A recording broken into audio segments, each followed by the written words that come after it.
Welcome to the Psychic Pinup podcast, the anything and everything spiritual podcast where we dive into hot topics, readings, viewer questions, and more.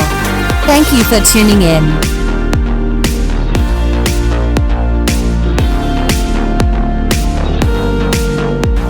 Now, sit back, relax, and let's dive right into it.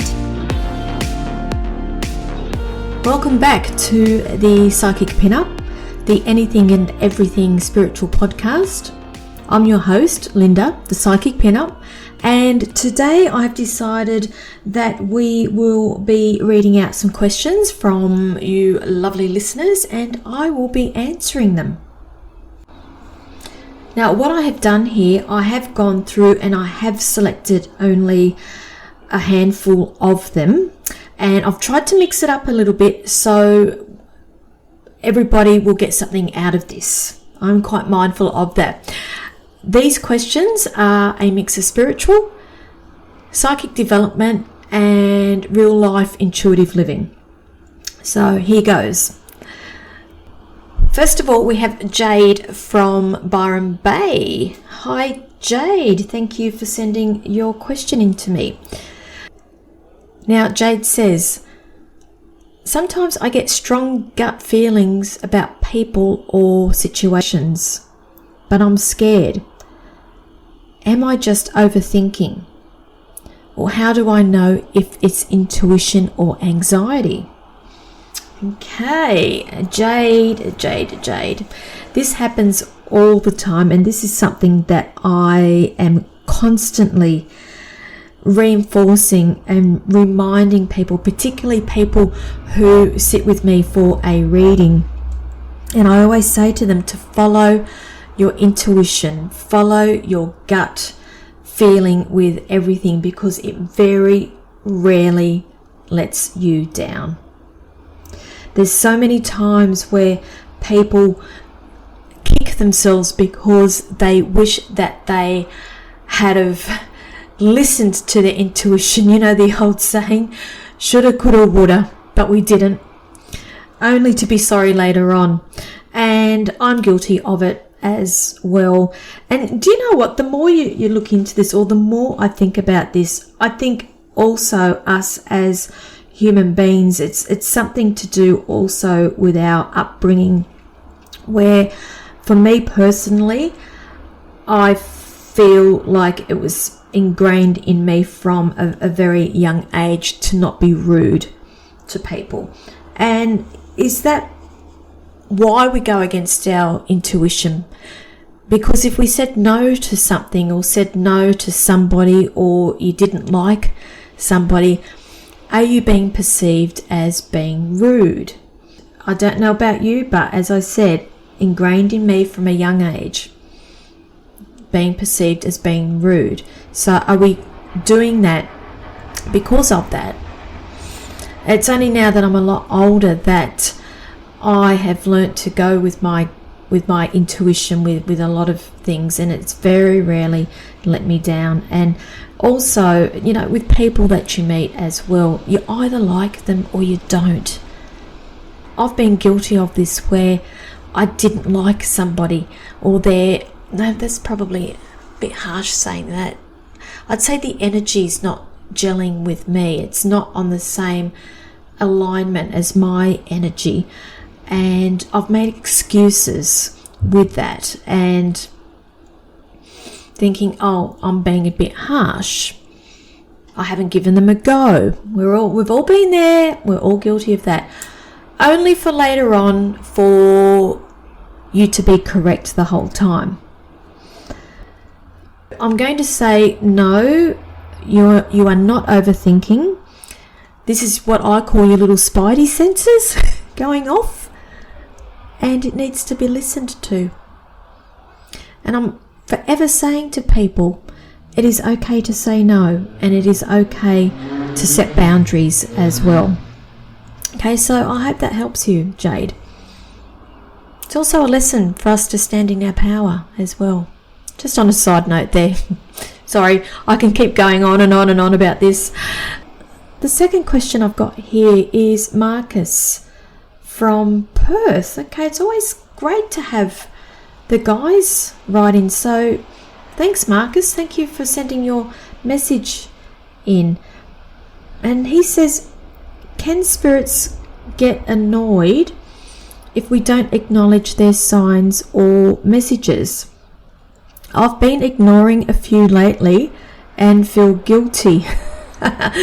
This is a goodie. This is a goodie. And Marcus, if you are familiar with tarot, or anybody else that is listening to this, I always make a joke about the Tower card in the tarot. For me, it's a reminder that if we are not listening to the signs and the synchronicities that we are getting from our spirit team, the universe will deal us the Tower card. And the Tower card for me is literally where they shake things up that much that you can't ignore it any more, that you have to face things and you have to put things in place or make decisions or just make things happen. So I feel like, me personally, we get all these signs and messages from the universe, and it's up to us whether we will act on them. But if they feel like you aren't listening, you may find yourself with the Tower card dealt with you, my friend. It's very interesting, because on the flip side of this, I will say also, when you're asking, can spirit get annoyed if we don't acknowledge, they know that you are getting the messages. They know that, because I always say spirit's very, very clever. Their intelligence is way beyond anything that we would ever understand or perceive. Now, where I'm going with this, they also will not interfere with our free will. And if you are familiar with how I work, I do talk about how we have free will to make our own informed decisions. So they will not interfere with your free will unless you ask. But there's just sometimes they're really trying to get your attention. Trying. And they may deal you the Tower card with this. To answer your question, no, I don't believe that they do get annoyed with us. You need to keep reminding yourself that we are here having a human experience. We are here to experience these things. We are here to learn lessons as well. So no, they don't get annoyed. They are here to guide us. I hope that helps you. Next, we are all the way over the ditch to New Zealand. So we have Tahlia here from Auckland, of all places. I do work in Christchurch, but I have not worked in Auckland yet. I do plan on doing that in the near future. So hi Tahlia, thank you for your question. Okay, she says, is it normal to feel completely drained after giving someone advice or helping them emotionally? Could I unknowingly absorb their energy? Absolutely, my friend. Absolutely. And again, this is something that everybody needs to be aware of. When I teach, one of the things that I teach or talk about, I don't teach, I talk about it, is our energy. And when we talk about, I guess the best way to describe this, a lot of people refer to psychic attacks. I don't believe it's psychic attacks. It's somebody sapping your energy here. And particularly more so if you are a sensitive person and what people call empaths. Me personally, I don't really believe in the whole empath. We all can feel energy. People say that they're empaths and they feel energy and they feel the emotions. I believe that we can all feel it.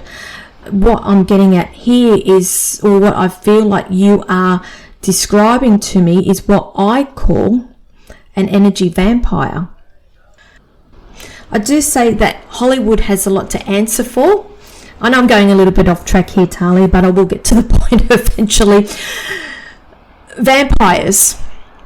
If you look at a vampire, and we all know Hollywood perceives vampires as somebody who literally sucks the life out of you, but in terms of blood, they suck your blood and they suck the energy, the life out of you.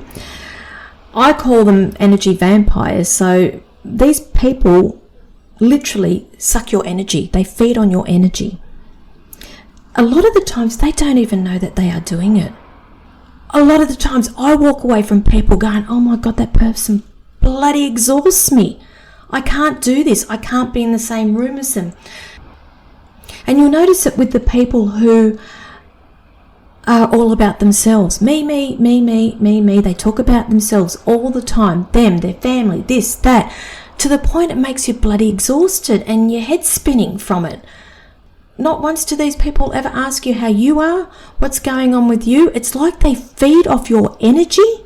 They use your energy, deplete you of your energy, and it makes them feel better. It's like they feed on it, then they walk away going, great, I've just dumped all that crap onto that person. I feel bloody good now. And now you're wearing that energy. So this, again, treat this as a lesson, my friend, that you need to start setting boundaries. I'm like this with a lot of people as well. I make a conscious decision now to not put myself in front of certain people because they sap my energy. It is real. I will say this, darling, this is why you are feeling this way. And I'm going to say this, it's normal, but it's not normal, if that makes sense. What you're explaining to me, I totally understand. So I will say it's normal in that context. But in terms of it, is it normal to be this way? Absolutely not. All right. This is all about you creating boundaries and knowing when to pull your energy back from people. And that's okay. I will say, yes, you are absorbing their energy. So I'll leave that there. I hope that helps you. And moving down the list here, we have Steph from Sydney. Hello, Steph. I've been seeing repeated numbers for weeks. Okay. The 1111, 444, 333. Are these really signs or just coincidences? Okay. All right, darling. I always say there's no such thing as coincidences. It's all synchronicities. Now, I will speak to you from my own personal experience with this.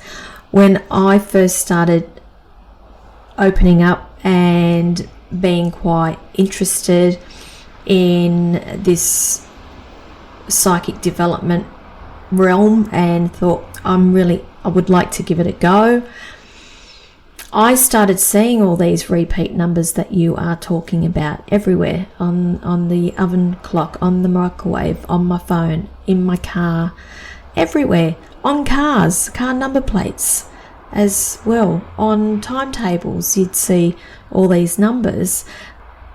Where I am sitting today reading this question here, Steph, to me that this is Spirit's way of getting your attention, to possibly asking you to open up a little bit more, to learn a little bit about this world, about this realm.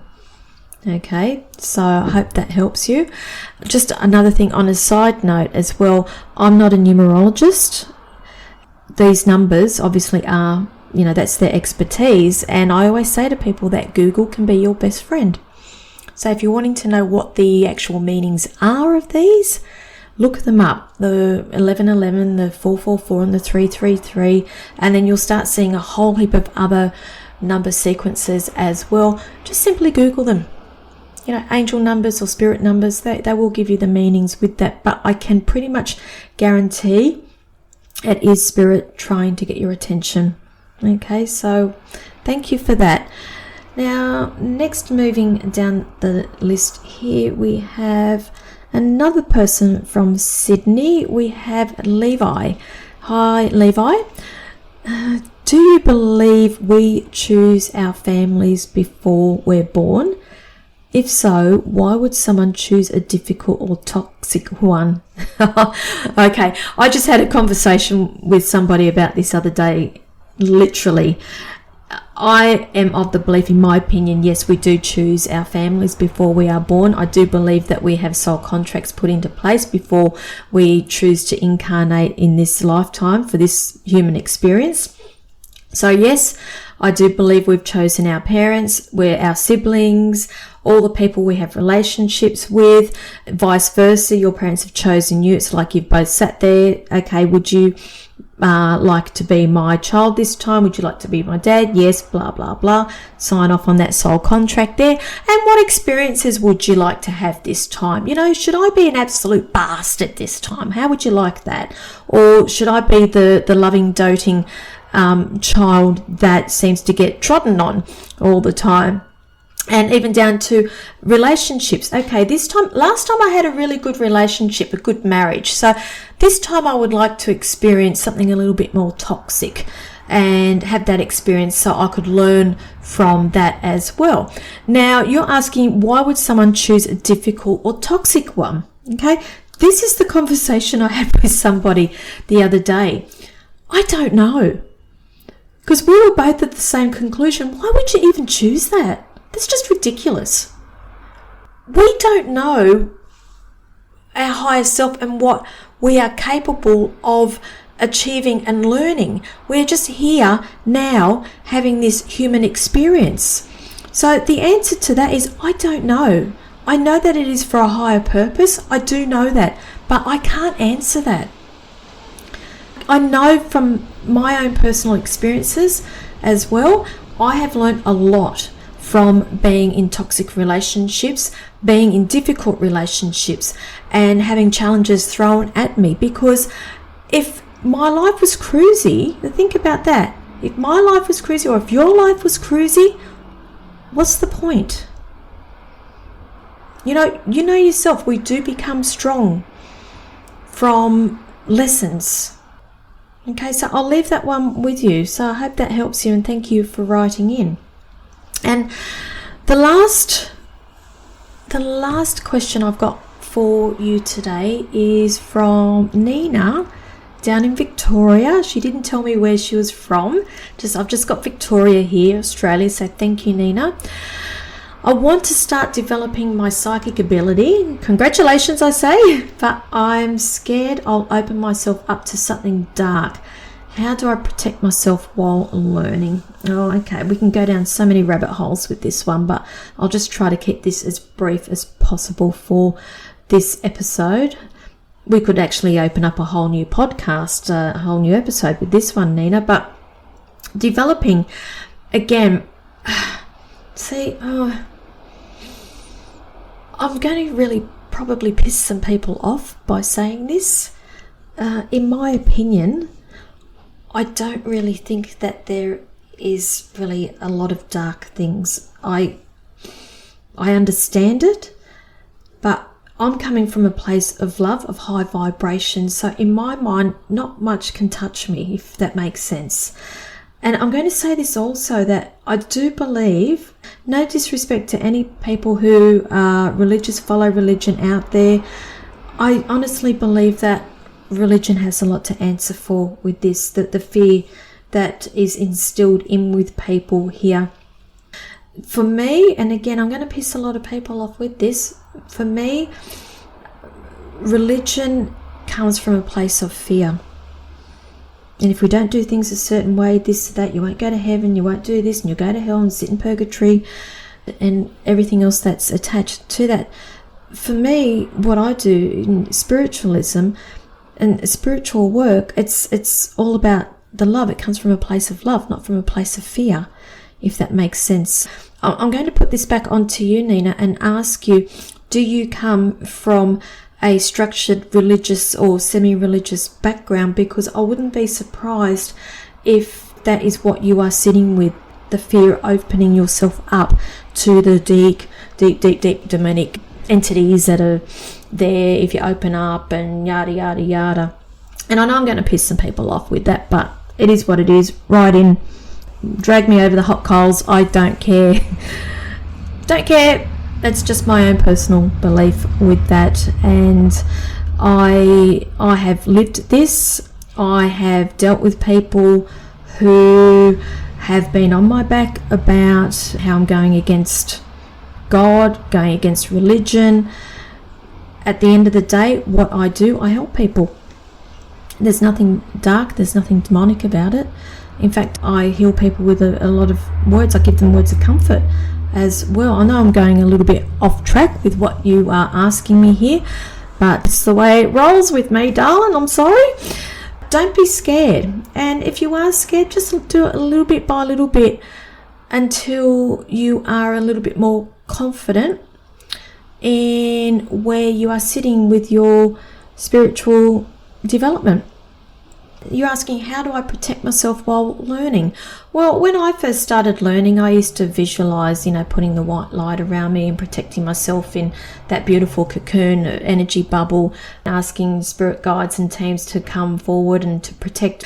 And look, I still do that every day, but it's more so my way of connecting in with my team, just like as a check-in, say, hey guys, I'm here. I am open and ready to be receiving messages from you. It's not so much a protection, but again, that's in my own personal opinion. And I know that there will be others out there who will totally disagree with what I've just said. And again, that's okay. We're all here for different lessons and learnings and experiences as well. And that brings us now to the end of this episode with those questions. If you enjoyed those, please reach out and let me know. Maybe even write in a question or two of your own that I'm more than happy to read out and answer. Even if you didn't agree with what I've just said, write in and let me know. Let's have a discussion about it. I love talking anything and everything spiritual. I will leave it there for this episode, guys. Thank you so much for tuning in to me. And until next time, I will say stay strong, stand in your power. I will talk to you later. Thank you. Bye.